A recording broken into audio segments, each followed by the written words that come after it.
गरीब बहन और अमीर बहन की जिंदगी। बचपन से ही नैना और पायल में बहुत ज्यादा लड़ाई होती थी। नैना कुछ और चाहती थी तो पायल कुछ और। नैना और पायल दोनों जुड़वा बहनें थी, लेकिन वो दोनों एक दूसरे से बिल्कुल अलग थी। नैना को हमेशा से महंगे खिलौने चाहिए थे, लेकिन पायल समझदार थी। पिताजी पिताजी मुझे बार्बी डॉल चाहिए। लेकिन वो तो बहुत महंगी है बेटी, मेरे पास इतने पैसे कहाँ से आएंगे? हाँ नैना, पिताजी हमारे लिए रोज इतनी मेहनत करते हैं, तो फालतू में जिद ना कर। अच्छा, तुझे बड़ी फिक्र है पिताजी की, तो मेरे और पिताजी के बीच में टांग मत अड़ा। मुझे बार्बी डॉल चाहिए तो चाहिए। नैना ऐसे ही जिद पकड़कर बैठ जाती थी। उसके पिता मजदूर थे, इसीलिए बार्बी डॉल खरीदना उनके लिए आसान नहीं था। अंत में पायल को ही कुछ ना कुछ करना पड़ता था। जैसे कि उस बार पायल ने नैना के लिए स्कूल की किताबें नहीं खरीदी। किताबों के पैसे से नैना ने बार्बी डॉल खरीदी। नैना को पढ़ाई लिखाई में कोई दिलचस्पी नहीं थी, लेकिन पायल पढ़ाई लिखाई करना चाहती थी। नैना बेटी, पढ़ाई लिखाई नहीं करेगी तो इस गरीबी से कैसे मुक्ति मिलेगी तुझे? क्यों? मैं तो लड़की हूँ, किसी अमीर आदमी से शादी कर लूंगी। और फिर नैना ने कई सालों बाद ऐसा ही किया। वो सुंदर थी, उसने एक अमीर बिजनेसमैन से शादी कर ली और वो रातों रात अमीर बन गई। उसके पति का नाम हिमांशु था। उधर पायल को अनिल नाम के एक लड़के से प्यार हो गया। अनिल हिमांशु की फैक्ट्री में काम करता था। पायल ने अनिल से शादी कर ली और इस बात पर नैना को बहुत हंसी आई। मुझे पता ही था पायल किसी गरीब से ही शादी करेगी, गरीबी से उसे इतना प्यार जो है। नैना के पति हिमांशु ने कहा, हाँ नैना, वो अनिल तो मुझे वैसे भी पसंद नहीं, क्या उसे नौकरी से निकाल दूं? अरे नहीं, अभी थोड़ा मजा लेते हैं, उससे ज्यादा से ज्यादा काम लो। आप उससे 12-12 घंटे काम करवाइए। नैना पायल को बिल्कुल पसंद नहीं करती थी। उधर पायल अपने गरीब पति के साथ बहुत खुश थी।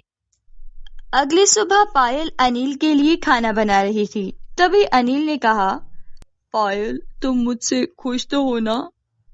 हाँ अनिल, लेकिन ऐसा क्यों पूछ रहे हो? तुम्हारी बहन ने फैक्ट्री के मालिक से शादी कर ली, वो अमीर बन गई, लेकिन मैं तो गरीब हूँ। तो क्या हुआ, मैं तुमसे प्यार करती हूँ और तुम मुझसे, यही बात बहुत है। अब ये लो टिफिन और जाओ काम पर। अनिल टिफिन लेकर काम पर चला गया। वो मशीन पर काम करने लगा कि तभी वहाँ हिमांशु आया।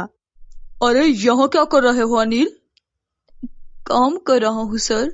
नहीं, तुम यहाँ काम नहीं कर सकते, मेरे कैबिन में आओ, तुम्हारे लिए काम है।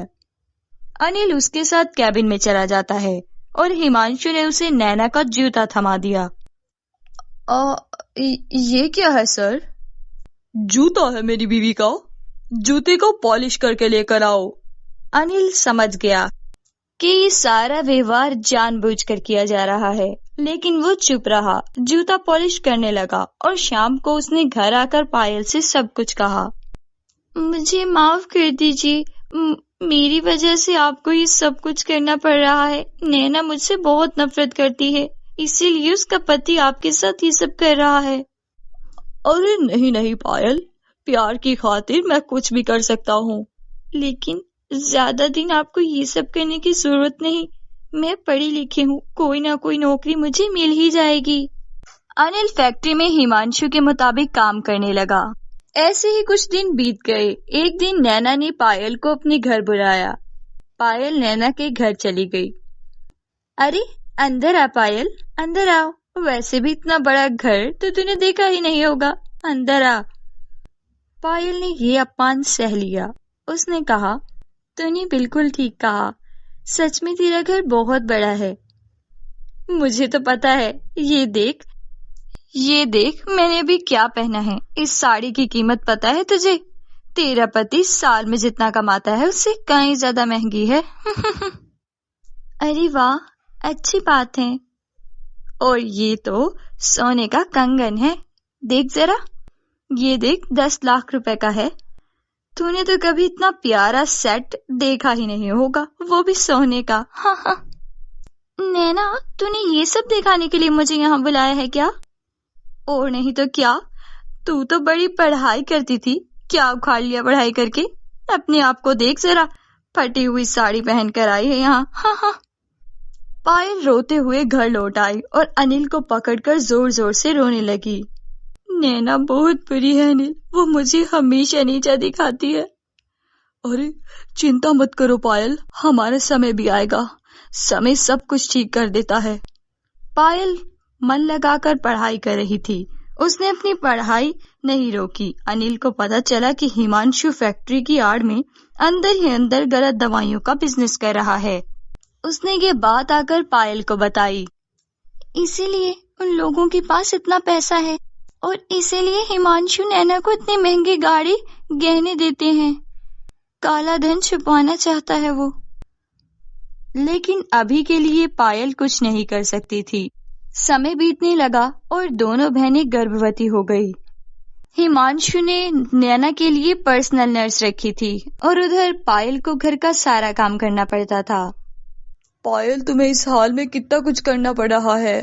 कोई बात नहीं जी, मुझे तो आदत हो गई है। देखना, इस बच्चे के आते ही हमारे पूरे दिन खत्म हो जाएंगे। पायल को नैना ने कॉल की। पायल, सुना है तुझे इस हाल में भी घर का काम करना पड़ता है। हाय हाय मेरी गरीब बहन। तूने ये पूछने के लिए मुझे कॉल की है नैना? अरे नहीं, ये बताने के लिए कि मेरे पति ने मेरे लिए पर्सनल नर्स रखी है, वो दिन भर मेरा ख्याल रखती है। ओह, वैसे भी तुझे क्या पता, तू तो सूखी रूखी खा रही होगी। हाँ, मेहनत के पैसों से मुझे सूखे चावल खाने भी पड़े तो कोई शर्म नहीं। तेरे पति की तरह 2 नंबरी का काम नहीं है हमारा। पैसा मेहनत का हो या 2 नंबरी का, पैसा तो पैसा ही होता है पायल। नैना हर रोज पायल को कॉल करने लगी और ये सब बोल बोल कर वो मजे लेने लगी। ऐसे ही 9 महीने बीत गए। उधर हिमांशु भी अनिल पर अत्याचार करने लगा। फैक्ट्री से आकर अनिल ने पायल से कहा, पायल, फैक्ट्री में हिमांशु का अत्याचार बढ़ता जा रहा है दिन ब दिन। मैं क्या करूं, मुझे कुछ समझ नहीं आ रही। 1 हफ्ते में मेरी परीक्षा है, मुझे कुछ दिन और दे दीजिए, इस बार पक्का नौकरी लग जाएगी। उधर ये बात नैना को पता चल गई। नैना नहीं चाहती थी कि पायल को नौकरी मिले, वो चाहती थी कि पायल हमेशा गरीब ही रहे। उसने हिमांशु को कॉल की। हिमांशु, नैना को ये नौकरी नहीं मिलनी चाहिए, इसके लिए तुम्हें जो करना पड़े तुम करो। हाँ ठीक है, काम हो जाएगा। परीक्षा वाले दिन अनिल पायल को लेकर पैदल परीक्षा सेंटर लेकर जा रहा था। तभी हिमांशु गाड़ी लेकर पायल को गाड़ी से धक्का मार देता है और वहां से भाग जाता है। अरे अरे, मार दिया मेरी पत्नी को, मार दिया। पायल, उठो उठो।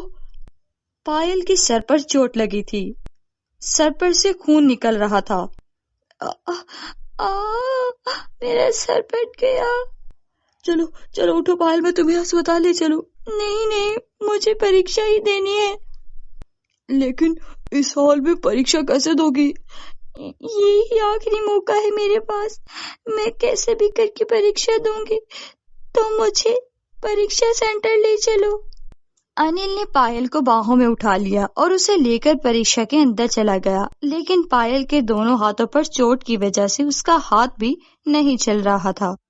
अनिल ने परीक्षा के टीचर से कहा, सर, मेरी पत्नी का एक्सीडेंट हो गया है, इसके दोनों हाथों पर चोट लगी है। सर, क्या मैं इसकी जगह लिख सकता हूँ? नहीं, ये परीक्षा का नियम नहीं है।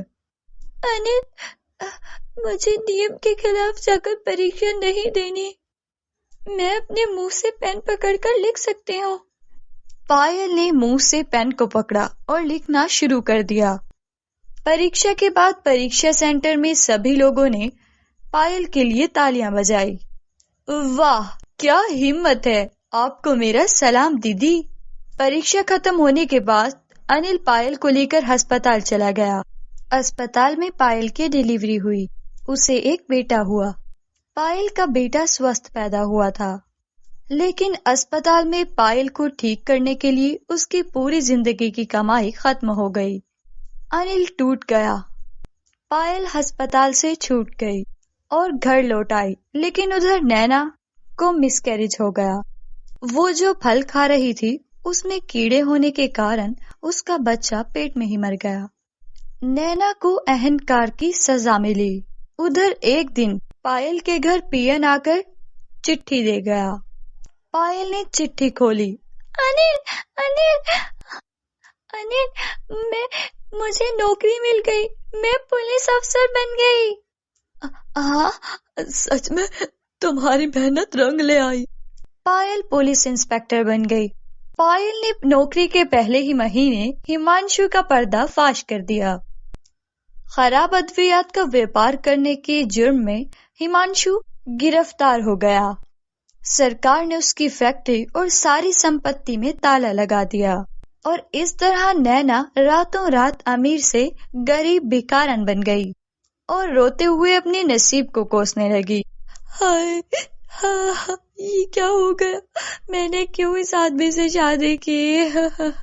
मैं तो बर्बाद हो गई। दूसरे को बर्बाद करने के चक्कर में नैना खुद बर्बाद हो गई। स्वार्थी बुरे लोगों के साथ ऐसा ही होता है। भगवान हमेशा ईमानदार गरीबों को कामयाबी देते हैं, जैसे कि आज पायल जीत गई।